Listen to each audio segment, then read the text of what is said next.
level task is busy calculating while the button task is blocked during this phase. Button task gets into activation only when the user pushes a button. So this is now in blocked state.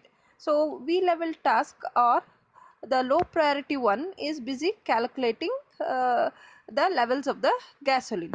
Next, during this instant, user presses the button. So now RTOS switches the microprocessor to V button task because V button task is of high priority one, and whatever the V button task needs to do is going to do everything in it, and it is going to respond to the button pressed by the user. During this instant, V button task completes its work and again gets into blocked state until the user presses a button again. Now RTOS switches back to the level task. So this is how the shuffling between the low priority. Next is tasks and its data. In this tasks and data, we have the private context which contains register values, program counter and stack, and some other general data which is going to be shared between the different tasks that are there in the operating system.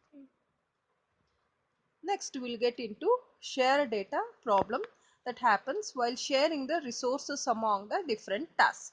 So here we have the button task which is going to be into active state as soon as a user presses a button, and as soon as the button is pressed, it needs to print the time and the level of the gasoline in the required tank.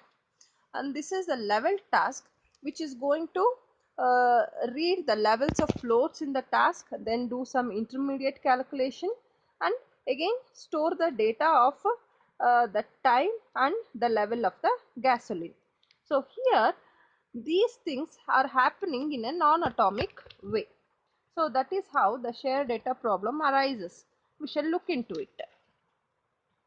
For example, here the void task 1 is calling a function v count errors, and the second task is calling a function v count errors 11, and this is the main function where these errors are going to be calculated, that is the total number of errors at any instant of time. Now we have seen earlier that a single C instruction is converted into several assembly level instructions. So we shall look here. Here let us assume that C errors is having a variable 5 in it that will be moved down to R1, and here the C new errors is going to add this 9.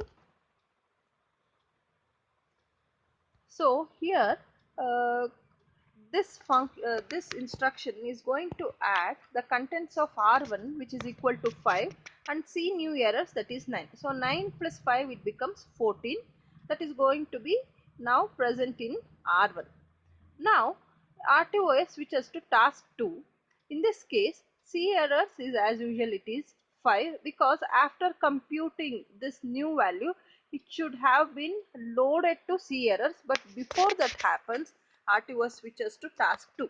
Now RTOS contains the earlier C errors as 5 that will be moved to R1, and this C new errors for task 2 is 11 plus the contents of R1, that is 5, that becomes equal to 16, and now this 16 is moved to C errors.